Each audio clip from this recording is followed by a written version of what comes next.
പുതിയൊരു വീഡിയോയിലേക്ക് സ്വാഗതം.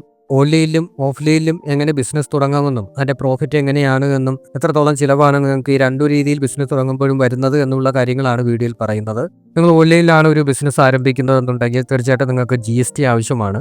ആമസോണിലും ഫ്ലിപ്കാർട്ടിലൂടെയും ഒക്കെ പ്രോഡക്റ്റ് സെയിൽ ചെയ്യുമ്പോൾ GST ആവശ്യമാണ്. GST എടുക്കുന്നതിന് നമുക്കൊരു 2000 രൂപയോളം കാൽക്കുലേറ്റ് ചെയ്യാം.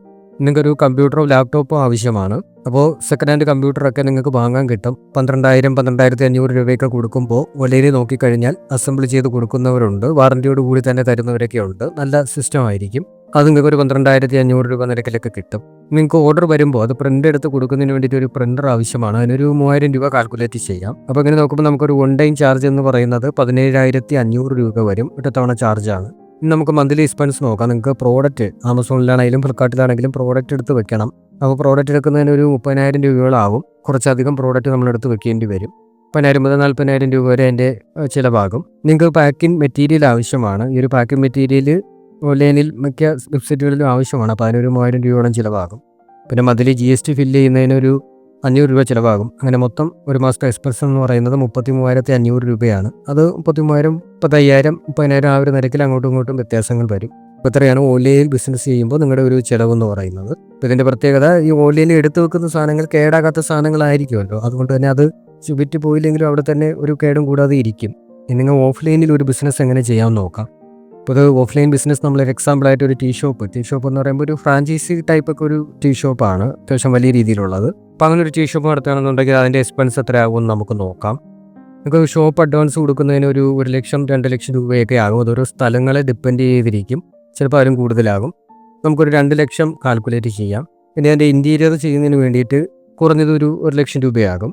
ഇനി ആക്സസറീസ് വാങ്ങുന്നതിന് വേണ്ടിയിട്ട് 1 ലക്ഷം രൂപയാകും. ആക്സസറീസ് എന്ന് പറയുമ്പോൾ ഫ്രിഡ്ജ്, ഗ്ലാസ്, ടേബിള് അങ്ങനെ ഓരോ സാധനങ്ങൾ വാങ്ങിക്കുന്നതിനാണ്. അതിനൊരു 1 ലക്ഷം രൂപയോളം ചിലവാകും. നിങ്ങൾക്ക് FSSAIയുടെ രജിസ്ട്രേഷൻ ആവശ്യമാണ്. ഇത് നിങ്ങൾക്ക് ഓൺലൈനിൽ തന്നെ എടുക്കാൻ പറ്റും.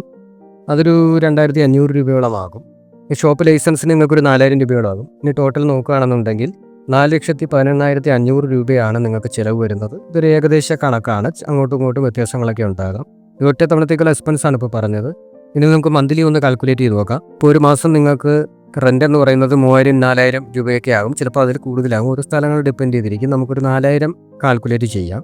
ഈ ബില്ലെന്ന് പറയുന്ന ഒരു 10,000 രൂപയോളം ആകും. പിന്നെ റോ മെറ്റീരിയൽ, അതായത് ഹോർലിക്സ്, ഓയില്, പാല്, അങ്ങനെ ഓരോ സാധനങ്ങൾ ഉണ്ടാക്കുന്നതിനും എല്ലാം കൂടെ ചേർത്തിട്ട് നമുക്കൊരു 1 ലക്ഷം രൂപയോളം ആകും. ഇപ്പോൾ മാസം 1 ലക്ഷം രൂപ അതിന് തന്നെ ചിലവാകും. അപ്പോൾ നിങ്ങൾക്ക് തോന്നുന്നുണ്ടായിരിക്കാം 1 ലക്ഷം രൂപയോളം ഒക്കെ ആകുമോ എന്നുള്ളത്. നിങ്ങൾക്ക് പാലാണെങ്കിൽ പോലും മിനിമം 70 ലിറ്റർ നിങ്ങൾക്ക് ആവശ്യമായിട്ട് വരും ഒരു ദിവസം. അപ്പോൾ നിങ്ങൾക്ക് ഒരു മാസം ഒരു 36,000 രൂപയോളം പാലിന് തന്നെ ചിലവാകും.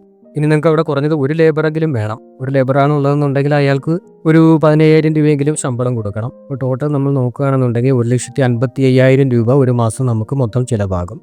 ഒരു ഏകദേശ കണക്കാണ് ഈ പറഞ്ഞത്. ഞാനിപ്പോൾ എൻ്റെ ഒരു കാൽക്കുലേഷനിലാണ് പറഞ്ഞത്. നിങ്ങൾക്ക് ഇതുപോലെ കാൽക്കുലേറ്റ് ചെയ്ത് നോക്കാവുന്നതാണ്. നിങ്ങളുടെ എക്സ്പെൻസ് എത്രയാണോ അതിനനുസരിച്ച് നിങ്ങളൊരു കടലാസ് എടുത്ത് കാൽക്കുലേറ്റ് ചെയ്യാവുന്നതേ ഉള്ളൂ. ഏത് ബിസിനസ് തുടങ്ങിയാലും അത് ചെറിയ രീതിയിലുള്ളത് നോക്കി തുടങ്ങാൻ ശ്രമിക്കുക. ഇപ്പോൾ ഓൺലൈനാണെങ്കിലും അതിൻ്റേതായിട്ടുള്ള റിസ്ക്കുകളുണ്ട്. കാരണം ഒരു പ്രോഡക്റ്റ് നിങ്ങൾക്ക് ഓർഡർ വന്നു കഴിഞ്ഞാൽ ഒരാഴ്ചയോളം അതിനൊരു റിട്ടേൺ പീരീഡ് ഉണ്ട്. ആ റിട്ടേൺ പീരീഡൊക്കെ കഴിഞ്ഞതിന് ശേഷമായിരിക്കും നിങ്ങളുടെ പൈസ അക്കൗണ്ടിലേക്കൊക്കെ വരുന്നത്. അതിനകത്ത് ചിലപ്പോൾ 1-2 പ്രോഡക്റ്റൊക്കെ റിട്ടേൺ പോകാനും സാധ്യതയുണ്ട്. അപ്പോൾ അങ്ങനെയൊക്കെ വരുമ്പോൾ നിങ്ങൾക്ക് നഷ്ടം വരും. അപ്പോൾ ഓഫ്ലൈനാണെങ്കിൽ അങ്ങനത്തെ പ്രശ്നമില്ല. ഒരു ചായ ഒരാൾ കുടിക്കുകയാണെന്നുണ്ടെങ്കിൽ എൻ്റെ ക്യാഷ് അപ്പോൾ തന്നെ കിട്ടും. അപ്പോൾ നിങ്ങൾക്ക് ഏതാണോ ബെറ്റർ എന്ന് തോന്നുന്നത് ആ ഒരു ബിസിനസ് ചെയ്യുക.